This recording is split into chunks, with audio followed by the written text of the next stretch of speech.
we throw these around, a lot of us FE.A.S.T parents, because we're so used to hearing it. But we have to keep in mind that this is new stuff to most parents. And we've learned this whole soup. And that sometimes we think we know what we're talking about on this.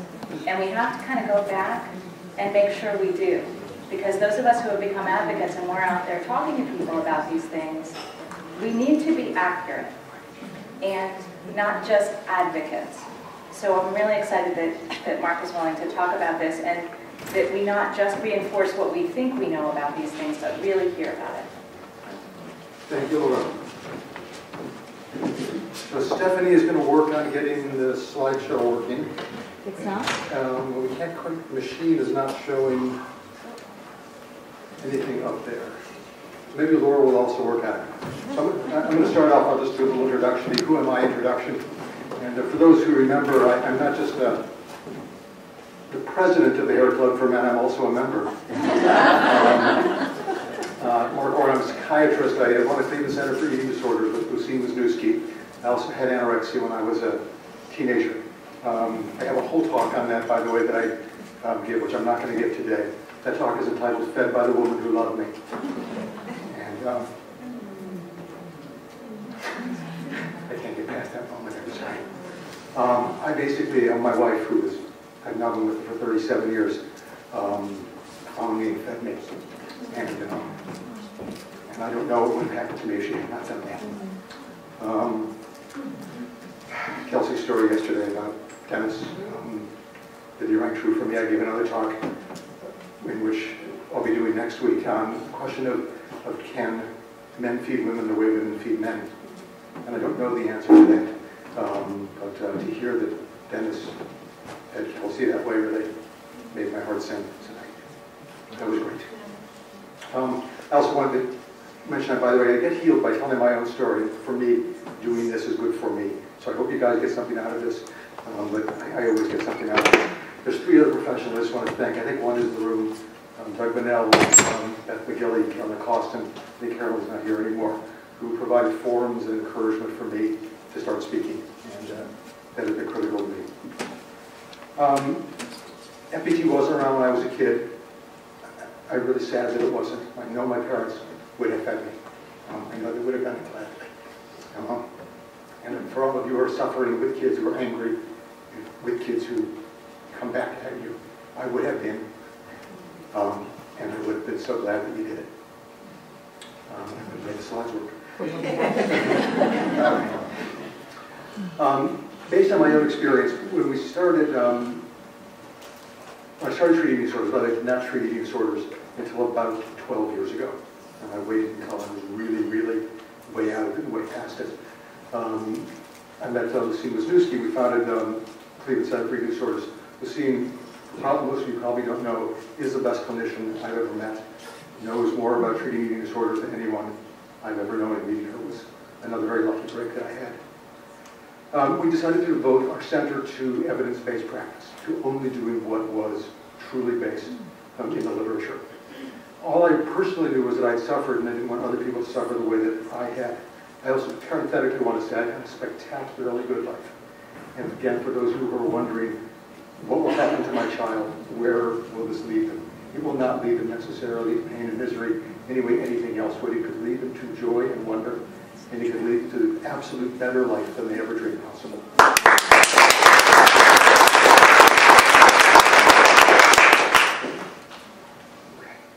So what we do is we do FET for adolescents. We also do it for some young adults. We have 7 family-based therapists on practice. We see 200 to 300 kids a year, new kids for FET.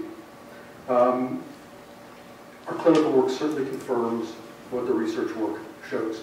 Up till 2003, we were doing a standard non-FET-based, cognitively-based group for eating disorders. It was ineffective. Since we have switched our model, Stephanie Milstein is here. We did run that group, right? Very first day program group for kids with FET. Everything changed almost overnight. Our success rate became utterly different. And, okay. If you like, we can take our break early. No, I'm going to keep rolling. You're here with I am. There's a magic ball in that puts it, like, it gets it back over there, and I don't know what he did earlier. I have a copy of my slides here. I will just read them out loud. I was going to say, if you want, you could use, at least this way, you could use this, and then you're at least able to see it. Yeah, I can see. You guys will just have to listen to me. I'll do a little more reading than I want to. So what I want to say is that we think FDT is fabulous. We think the manual is fabulous. We are also aware that the manual is not a gift from God, and that it does not have everything in it, and that not everybody gets better because of it. In order to supplement standard FDT, so far we have added an IOP program, a day treatment program, family support groups, skills training for adults, skills training for children. We have tried to do all of this within an FDT frame, and by that what I mean is regardless of what level of care you get, parents are in control of the treatment team. Parents may control all meals. Phase 1 is never interrupted regardless of level of care. We've also now started another program which is just getting underway. I don't have really any data from it yet, which is a program for comorbid kids. And these are kids who have an eating disorder but also self-harm, or chronically suicidal, or severely depressed, all of which may make doing FDT harder and perhaps even impossible because the comorbid conditions are so overwhelming and vague. And we all call it whack-a-mole. You do one thing and then something else pops out. So we're working very hard on trying to find a treatment model that is fully adherent both to FDT and also to other treatment modalities, primarily DBT, which we will get to do that. We have a research arm. We don't have enough work out there yet, and we will have to work on that.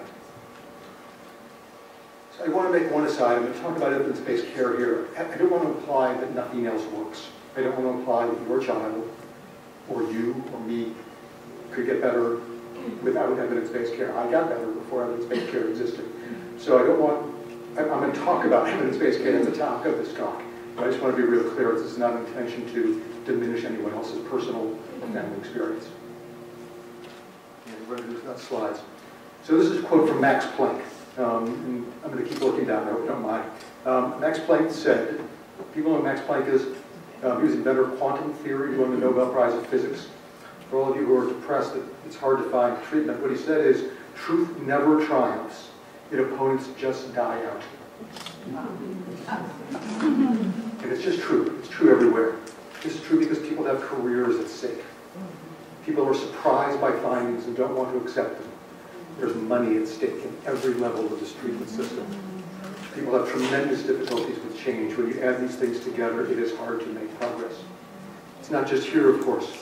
Psychiatric medication for schizophrenia was developed and introduced in 1954.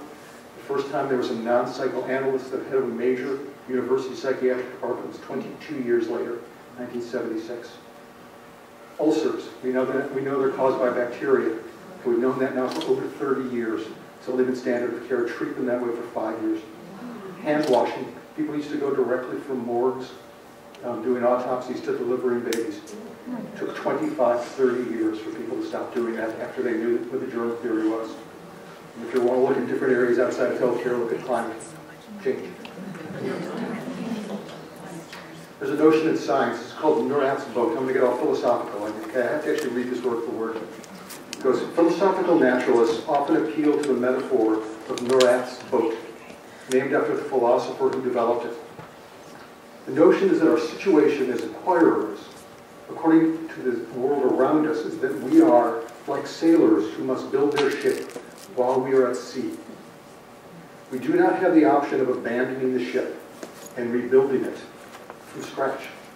We must instead try to rebuild it piecemeal, all the time staying afloat on other parts of the ship on which we still depend.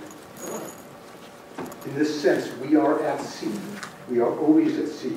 We cannot abandon what we are doing, our lives, the knowledge that we have acquired from the other sciences, from everything we know, and then ask if what we're doing is rational. The things that have worked well for us are exactly the benchmark for what we know. They are the things that keep us afloat. So to extend this metaphor, when you hear someone say, I know the ideal form a ship should take, it is intuitively obvious. I am confident in it. Let us jump into the ocean and start building it from scratch. Run as fast as you can because you are about to drown. A good writer convincing.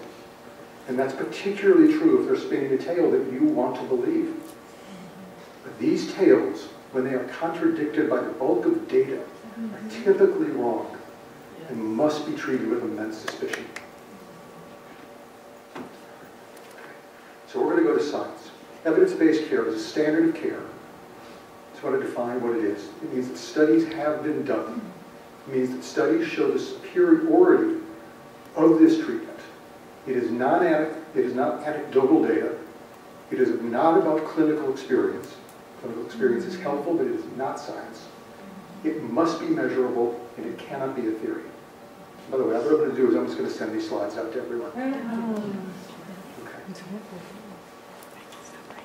This, unfortunately, was the key slide here. This is the APA policy statement. Do you want me to work it out? Nah. Evidence-based practice in psychology. Just write these 3 words out so you have it. Is the integration of the best available research with clinical expertise in the content of patient characteristics, culture, and preferences. 3 parts. Best available research, clinical expertise, and patient characteristics and culture. Okay. That's what an evidence-based practice is. Okay. So, first of all, how do we get evidence? The first way we get evidence is randomized clinical trials. We use something called an allocation ratio, which means basically you take a group of people and you have to be a truly equal probability for each person to get each treatment. There's many different methodologies to do this. They all have some things to say that are good for one population and good for another, but that's what they all do essentially. In order for the study to mean something, it has to have what we call statistical power. It has to have significance. And what significance means that the results that you get can't come from random chance alone. It has to have what we call an effect size.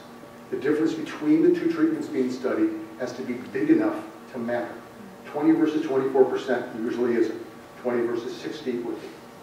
And then sample size. It has to be done in a large enough sample of patients so that the power of the evidence is strong enough. There are many factors that affect this. Patient recruitment is hard. Patient retention is hard. Missing data is constant. And there's always a problem. Correlations and causation will be confused. In order to try to get around these, you have to first have a hypothesis. You have to define the variables you want to study.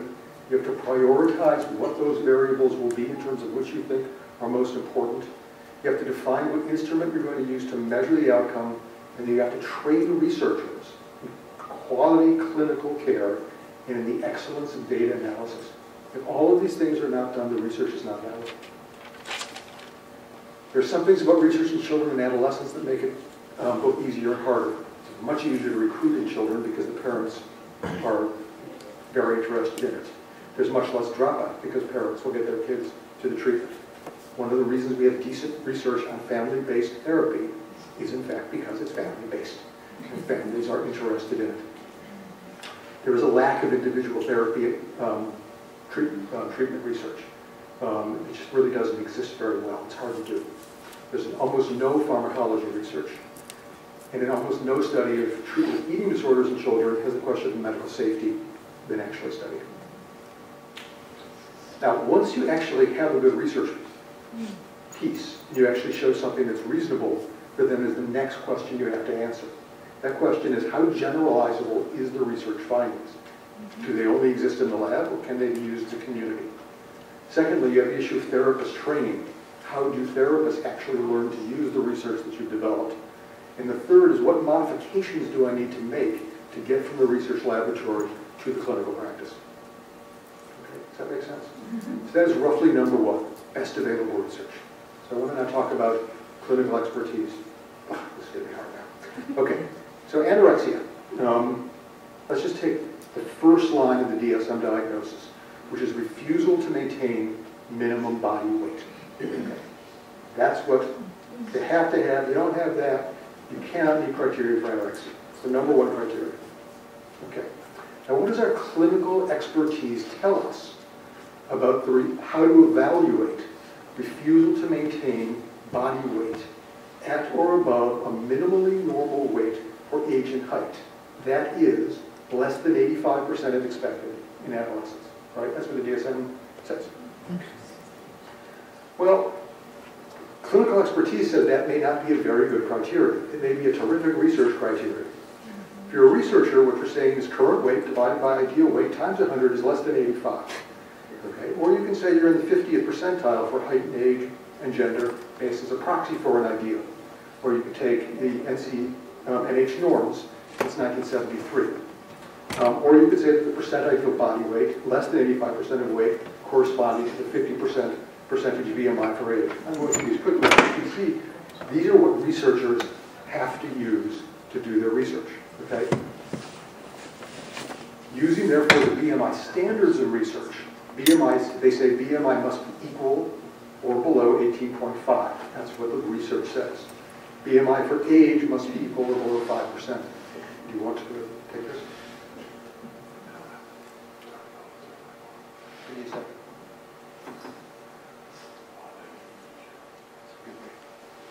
We're switching technologies here. And, I'll pull it in.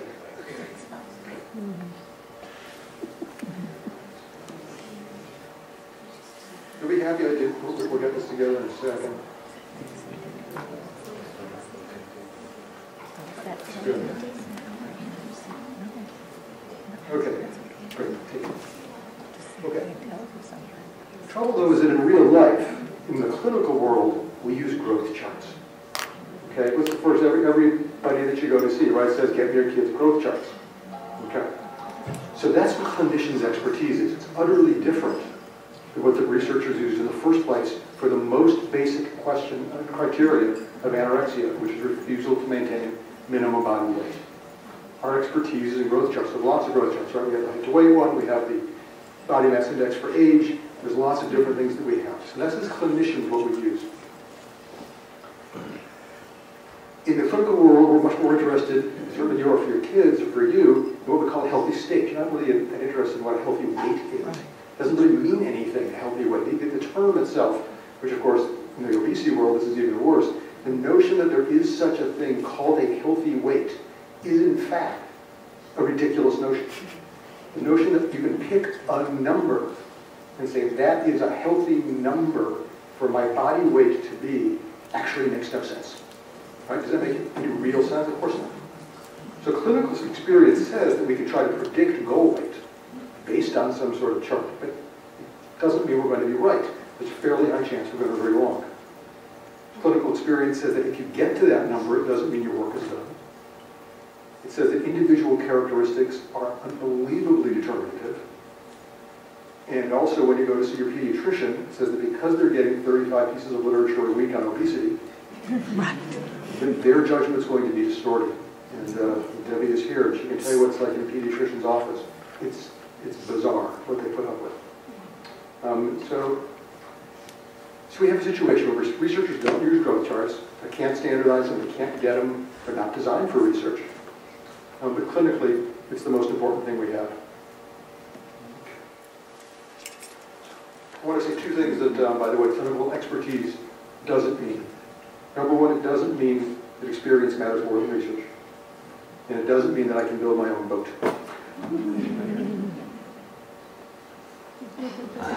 You're in charge of this now. All right. Does that make sense? How the notion of clinical expertise, how that fits in? Okay. Now, the third piece is patient characteristics and culture.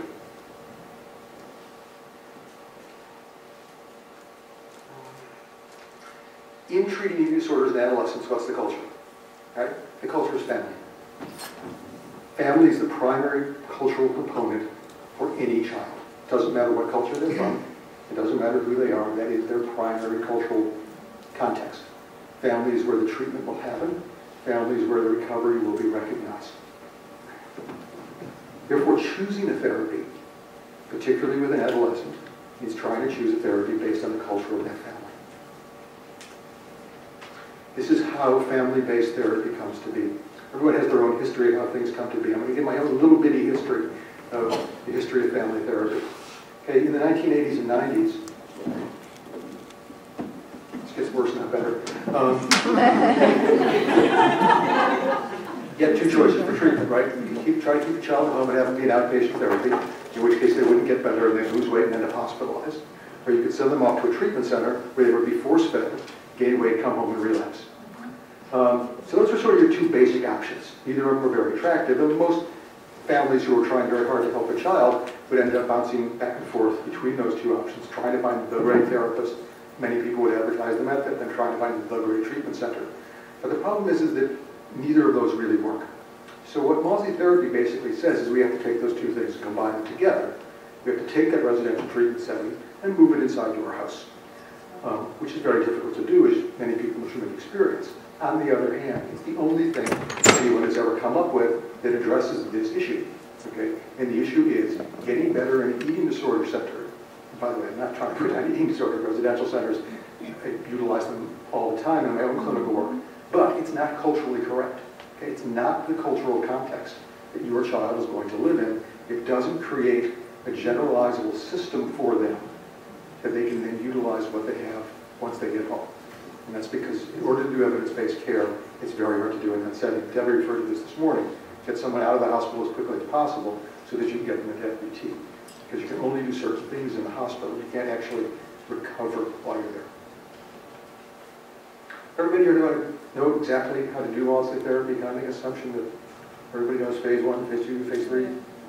You better say it. No, I don't think everyone does. No. Okay. So briefly, just to say what, therefore, evidence-based therapy is for adolescents. Mawsey-based therapy has 3 phases of treatment. Phase 1 is goal, parents restore the patient's weight. During phase 1, parents have 100% control over all intake. Phase 2 is the transfer of control from the parent to the adolescent. Okay, during phase 2, patients are allowed to slowly but surely take over their own feeding. Phase 3 is to work on normal adolescent development goals and issues. Is that a fair summary that people know it? Okay. In the treatment model designed in the Lock-and-Grange manual, that's supposed to take 20 sessions. How many people here had this work in 20 sessions? No. Okay. So again, spread those out over 6 months. What the research also shows about family-based therapy is that it works best if you're under 18 years old. If you have a diagnosis of anorexia, there's a new model for bulimia that has been designed by Lock-and-Grange. A lot of people have that manual as well. That you should have an eating disorder for less than 3 years. And those criteria should be in place. That's what the evidence tends to show. There are times when you do not use family-based therapy. Everyone has their own little list. Ongoing abuse in the home would be one. A parent who is psychotic would be another. And frankly, the third is someone who has tried family-based therapy over and over and as hard as they can, and it's just not working. So those are the situations where you really want to think about something else. I might not be able to show you my data for FBT slides, but if you could see my data for FBT slides, you would see that there are about 10 uncontrolled studies, which means studies where people have just studied the outcome of somebody in family-based therapy, and 1, 2, 3, 4, 5, 6, 8 controlled studies of FBT where there was a controlled group. There's a reason why FBT has the prominence that it has. The reason is that it's been studied better, and its outcomes are so significantly better than other treatments that to not pay attention to it is somewhat ridiculous in an evidence-based world. It is for adults and adolescents by a large order of magnitude the most evidence-based care that has ever been developed. Again, just to look at, just trust me on that. Okay. I'm just going to add some slides, charts, whatever. The Lagrange Loeb article in 2005, which really helped to put this on the map in a very specific way, concluded that the Mawsey approach used with young anorexia nervosa patients with a short duration of illness is promising, and that the beneficial effects of treatment appear to be sustained 2 to 5 years after follow-up. In their 2010 article published in the Archives of General Psychiatry by Jim Locke et al., we saw full remission at the end of treatment of 42% versus 23% for those without family-based therapy. Full remission grew at both 6 months and 12 months finishing FBT, and the relapse over 1 year was 40% for the control group and 10% for the group that had FBT. The 42% is full remission, over 65% had significant remission of treatment. And that is with the FBT research model. So again, the question for us, and pictures, they have manuals, is that Laura's making a face at me. Yeah, I'm okay with this, if you're okay with this. Yeah. Okay, so, but here's the question. Okay, so that's why we do this. That's what evidence-based care is. The problem, of course, is that 42%, let alone 65%, is not 100%. Okay. So the question is when FBT has worked, but not well enough, or when your kid is in that 40%, not in the 60%, what do you do? What does evidence-based practice tell us to do? I think the first thing you do is, again, is you don't jump off the boat. Okay? FBT is the boat that we're swimming on. Okay? If you have an adolescent, the boat is family-based therapy. You may need to rebuild the boat while you're on it. You may need to change the boat while you're on it. You may need to do a number of different things. The thing you don't want to do is jump into the ocean and try to build a new boat. Okay? So what we do is we look to what other evidence-based therapies are there. So we do that in two different ways. One way we do that is we look to other levels of care. So that's what you do. So, okay, can I do FBT in an intensive outpatient program? Can I do it in a partial hospitalization program? Can I do it in a residential program? So you look at other programs. How else can I do this with extra support for me and my family? Can I have parent support groups? What else can we do to take the basic structure and make it better? Okay, does that make sense? The other thing we can do is we can take other therapies and say, what other therapies can we do? I'm going to give you a list first of things that have been studied and do not work. Waiting does not work. This has been studied. There are waitlist control groups. Okay, waiting doesn't work. By the way, just for the record, going to Africa to work with starving children doesn't work either.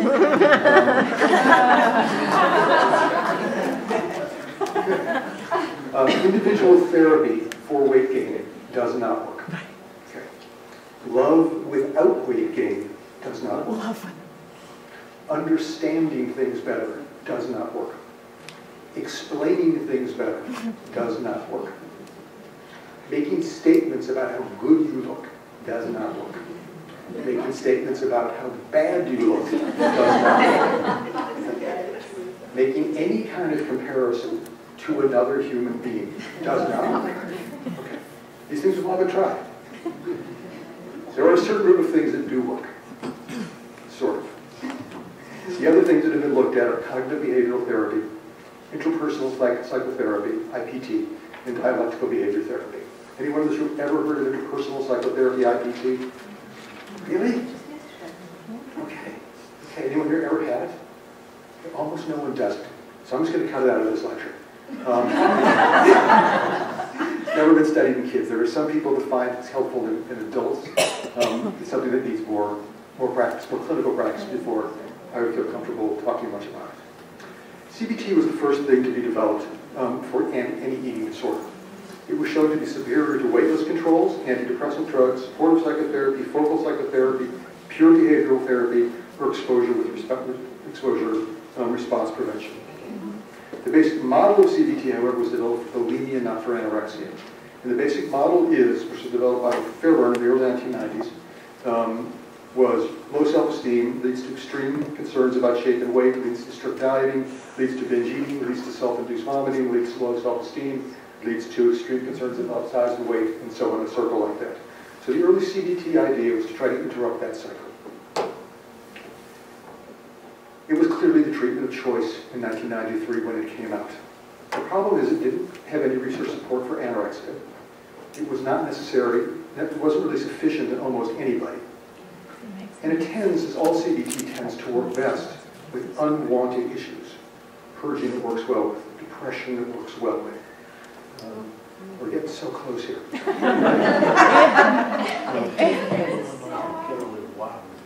Yeah, wobbly cable. Okay. So the data for anorexia for CBT, there's some promising things that Chris Fairburn is trying to do over in right now, but we still don't have a lot of good data on how to change what we call egosyntonic behaviors that somebody likes with a CBT model.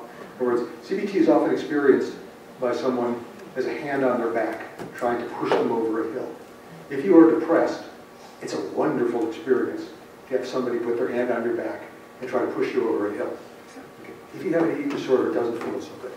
If you have anorexia, it's not what you're looking for. So it's not been as successful. Okay. So we started looking at DBT for eating disorders. And I'm going to talk about this for a little bit. Why do we look at this? DBT was developed for patients with impaired emotional regulation. It was developed for behaviors that were self-harming. It's a treatment that emphasizes validation and acceptance. It is a treatment where all of the clinicians who are providing it must receive their own therapy. It has strategies to reduce recidivism. It targets difficult to treat populations. So you can see the attraction. This is, by the way, Lucine Wisniewski, my partner. He is the person who worked with Marshall Linehan. I have a picture of Marshall Linehan here. Send him around. And started to work on this probably with a number of other people. Okay, so what is DBT? So I'm going to go to another evidence-based treatment. I'm going to circle back to why, but the reasons I'm just giving you why we look at eating disorders. It's a behavioral treatment approach. It uses what we call dialectical thinking. It embraces both validation and change. It focuses on problem solving and skill building. It is highly organized. It is easy to start and very difficult to master. The word dialectical means both and rather than either or. It means you are not right or wrong. It means you have to be both. The whole notion of the DBT model is that acceptance precedes change. And the whole notion of all the treatment is that you must do those things. In research for DBT, which was developed for people initially with borderline personality disorder, it was shown to be more effective for less likely drop out of treatment, fewer suicidal behaviors, fewer self-injurious behaviors, less medically severe behaviors, less hospitalizations, fewer hospital days, less substance abuse. From an insurance company perspective, the average cost of treating the patients fell from $85,000 a year to $11,000 a year after 2 years of DBT. It's not that difficult to sell this to insurance companies. Okay, let me tell you the assumptions of DBT. You'll see why I like them. They're very similar to FBT. The assumptions are, number one, patients are doing the best they can. Number two, patients want to improve. Number three, even though you are doing the best you can, you still have to do better, try harder, and be more motivated. You may not have caused your problems, but you have to solve them anyway. DBT assumes that patients' lives are unbearable, that in order to make them more bearable, they must learn new behaviors. They cannot fail in treatment. Treatment can only fail them. And that, by the way, is core to everything that we will talk about. Patients don't fail treatment. Treatment fails patients. If you ever heard somebody to have chemotherapy and not get better, you don't say, what a lousy cancer patient. Right. You say, wow, that was bad chemo. That didn't work. Okay. DBT is based on 4 different things. It's based on individual therapy with a behavioral therapy built on skills. I'm going to talk about what skills are in a second. It has a skills group that must be present. It has telephone consultation, because DBT assumes that if you are ill, you're going to be ill 24 hours, 7 days a week. And just being in therapy 1 hour a week is not sufficient. And it has a consultation team, which is therapy for the therapist. Every therapist doing it must meet for a week, an hour and a half a week with other DBT therapists. Talk about how burned out and stressed out they are. Really? It's hard. The skills training modules are these 4. This is one of the reasons, by the way, that DBT makes sense, is because DBT makes sense. The skills training modules are mindfulness, emotion regulation, distress tolerance, and interpersonal effectiveness. Very, very straightforward. This is not hocus pocus. This is very transparent. These are skills that will be useful in your life. So these are the behaviors you might want to be able to target with DBT in someone who has an eating disorder. You could target their suicidal and self-injurious behavior. Appreciate willingness to share this morning about how those things happen. You could target evidence of bradycardia. You could target orthostatic blood pressure. You could target electrolyte imbalances. You could target EKG abnormalities. You could target abuse of ipecac or other substances. You make specific targets out of these behaviors, and then you try to modify them. Does that make sense? It's a very brief primer on this. I'm going to try to leave enough time to ask about some questions. So here's when you want to augment FBT. You want to augment FBT when you're at the wrong level of care, when there's medical complications, when there's comorbid conditions, when the level of support is not adequate, suicidality is present, if behaviors are overwhelming, and if it's impossible to get to the weight that you need to get to stay healthy. If you're a therapist, the criteria you have to have as a therapist is you have to be willing to use evidence-based care. You have to be willing to put your patients at the correct level of care. You have to notice when you're not being effective. You have to be able to focus on behavior and weight.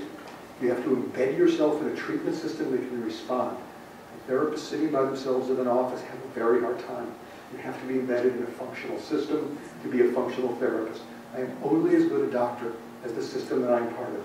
There is no way I can sit in an office alone and treat eating disorders. It doesn't matter how good I think I am. My system has to be good. Okay. Now again, why don't all providers do this? Okay. I gave you sort of the cynical answer first, but it's kind of true. Number one is providers tend to be only trained in one kind of therapy.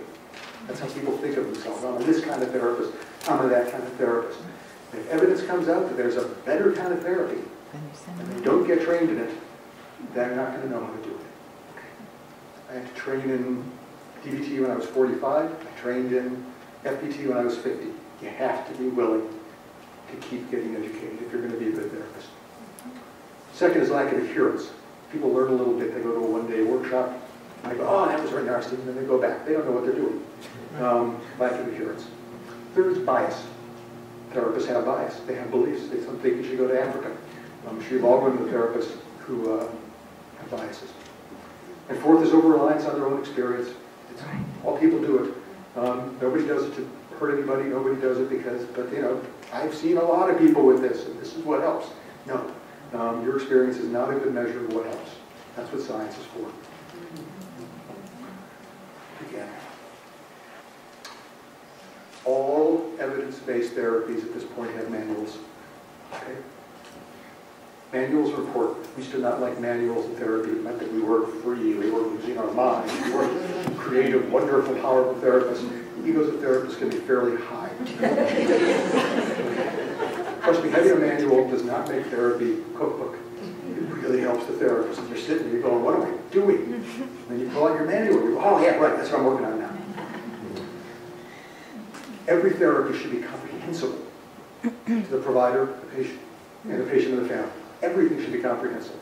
Okay? Nothing should ever be mysterious. If you can't understand it, there's something wrong. Therapy is not a mysterious process. And it's not based on trust. Any therapist says, trust me, don't. Look for your wallet. All right, so how can I tell if I'm getting evidence-based care? Number one, if you're an adolescent, it's FPT, period. Particularly if you're under 18 and you have the illness for less than 3 years. Number two, if FPT is not successful, there should be an adaptation of treatment for other illnesses in the psychiatric world, other levels of care, and your FPT should not go away. In adults, and of course there are adults in the room, you have adult children, CBT, DBT, and again IPT, if it's available to you, are the only things that have been studied to date and have evidence really behind them. Okay. When you go to see your therapist, you're going to ask yourself, how can I tell if I'm getting evidence-based care? Okay? Number one, ask for the evidence. Anybody that's doing care should be able to give you a series of documents, papers, that says, this is why I do what I do. Second thing you want to ask for is the manual. Okay. The third thing you want to do is ask your provider what were the last 3 conferences they went to. Then you want to ask them about what certifications they have. I'm going to send this around. Every therapist that you ever meet, you should ask these questions to. You should ask them who supervises them and how often they are supervised. And then you should talk to F.E.A.S.T every time you talk to a new therapist and see if somebody knows them. There may be gems out there we don't know about. If you're having great therapy, if you're seeing somebody who's fabulous, get their name out there. If you're seeing someone you don't know what's going on, someone on that list probably knows something. After it's evidence-based care, it must be adherent care. Make sure that it's manualized. If it's DBT, are they going to a case consultation group? Remember, family therapy is not FPT. Skills training is not DBT. Okay? Standard CBT is not CBT for eating disorders. Okay? So again, just having the letters doesn't mean you're getting adherent care. Okay. So again, I'm just going to read this once more, then we're going to have 5 minutes for questions. Evidence-based practice is the integration of the best available research with clinical expertise in the context of patient characteristics culture and preferences. Thank you.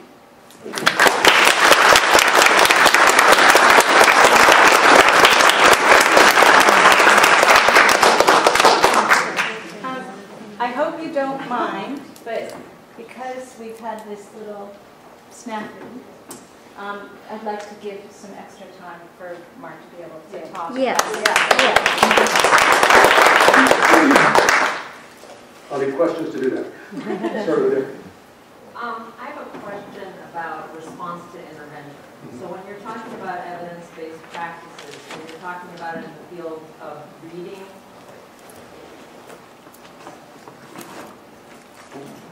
I have a question about response to intervention. So in the field of special education, we train parents, help them understand that, number one, their providers should be providing progress monitoring. Regular reports, you kind of know what your benchmarks are, where you fail, where you don't fail. Where are we at in eating disorders with regard to that? When do you say we need to do something different and whose responsibility is that? Well, it's certainly the provider's responsibility to do that. It's a great question. I personally, in our personal organization, 4 weeks is our line. It's very soon. If the data on FBT tends to show that if it's not working in 4 weeks, it's not going to work, and that you need to start thinking about something else. And that's pretty much true in most therapies. It doesn't mean it will never work, but it means that a fairly short amount of time is really what it should be. So you can use a short-term piece. In terms of progress reports, you should be expecting fairly constant progress. Now again, it's not things don't get better in a linear direction. But again, anytime things start to go sideways, the question always is, and we go back to this question about what is, and I'm going to get too long and I actually have enough questions. But again, patients don't fail therapy, therapy fails patients. If someone's not getting better, it's the responsibility of the therapist to figure out something different to do.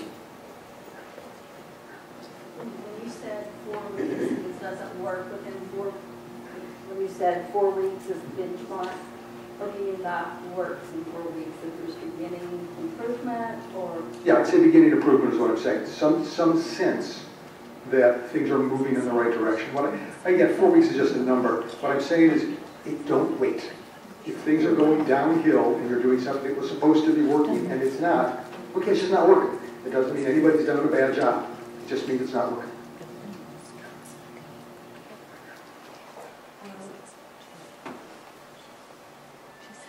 As the parent of a young adult, and I'm fairly recent to all of this, I just wanted to say, I hear the number 18, and I understand it's important to use evidence-based treatment, but I would not discount FBT for a young adult college age, because if you still have that leverage, I realize I'm just saying this for desperate parents, because I think anyone that encounters these problems, feeling desperate, that FBT can, I think, be the way to go. Kids tend to be more financially dependent a little bit longer these days. A lot of them go to college. And that's all. Well, I just want to come right behind. Yes, I think you're speaking exactly to how evidence-based practice differs from clinical research. The clinical research was done on up to 18, but certainly I think there's many parents in this room that would have had that experience. I personally had that experience, that 18 does not mean don't do FBT. I totally want to support what you're saying. Question on EPT. Did you present any evidence to support it? Is it evidence-based therapy? And if it is it for children or just the adults? Thank you. Great question. No, there is no study at this point of a cure of DBT for children with eating disorders. We are beginning some right now, and we have just begun to do that work. There is some data out there, some of which we have generated, some of which has come from other treatment centers, that is on DBT for adults with eating disorders. But I think that's very much why I'm saying clearly that if you're going to utilize a DBT model with an adolescent, it has to be with FBT. I would never recommend DBT for an adolescent for an eating disorder, except as an adjunctive therapy, not as a, does that make sense? Yeah. So, and I really appreciate you asking that question. I want to be very, very clear on that. It's an adjunct, it's not a substitute. And would you say that for any eating disorder or just anorexia? Well, with bulimia, there is some data to support CBT. But I mean, DBT alone. there is no data in this. There is some data in adults to support DBT in the treatment of eating disorders. That data does not exist for kids, and I do not support it. In other words, our program where we utilize DBT is specifically as an adjunctive therapy. The FBT does not in any way, shape, or form step back to it. Never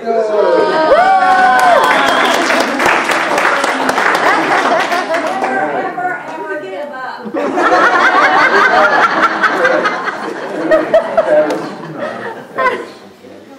I'd like to ask you how we as parents of young adults who have been part of getting the education of seeing how effective FBT can be for children and adolescents, even unfortunately more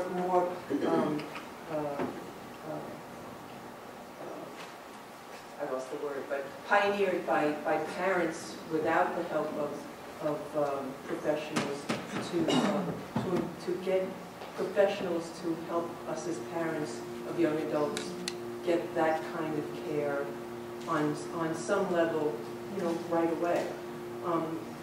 Because it's been my experience that as a parent of a daughter who became ill at 19, I got nothing but pushed away from something that made so much sense by all aspects of our need and experience. Yet it served more to make the illness more chronic and more difficult to treat, because it was the experience of my daughter having to buy into her own responsibility for getting better. So, basically, what I'm saying is that for the most part, there is nobody out there who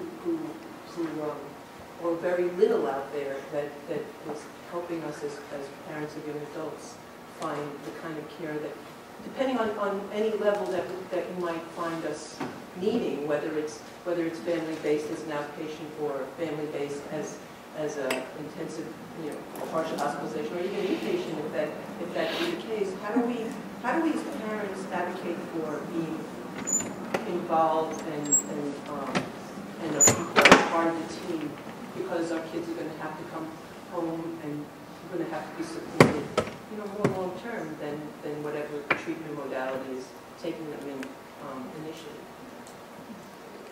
It was a long question. I know it's a good question. It's why we're having this whole conference, because the field is not responding well enough, not even close to well enough, to patients and families. I mean, that's just the truth of it. I personally favor a Center of Excellence model. I'm glad that FAED contains that. I think trying to retrain the vast majority of therapists out there is not going to be effective. I personally favor advocating to get a new breed of people out there treating. I'm happy if somebody wants to get retrained, but I think the question is networking like mad, getting every name out there you can, every good pediatrician you can convert, every therapist who wants to go to a conference like this. People talked about this brochure that we put out, Mary Beth talked about. I mean, that was it's an amazing project. 77,000 distributed. I mean, I think that's how we have to go at it. I think it's going to take families. It always takes families. The system doesn't respond to professionals, actually. We're considered interested parties. We're considered to have too much personal lives at stake, money, careers, etc. And so we don't get heard with the same voice that families get heard with. And I know that's sad, and I know that's unfair. And there it is. I'll do my best. We actually putting together a consortium of 5 outpatient centers right now around the country to try to see if we can disperse more of the evidence-based care. But it's not easy. It takes a lot of work. And everything that this FEAST has done is actually what makes it possible. What are the 5 centers? I don't know. We got a grant from an organization, a researcher, Anita Federici, who's actually based in Toronto, is organizing it. We're hiring a postdoc student right now to create the structure for it, and I'll know more 6 months from now. Because as has been reflected, we have to start doing it. We don't know. We don't know enough. We need to know a lot more. Any other questions? Okay. Thank you very much.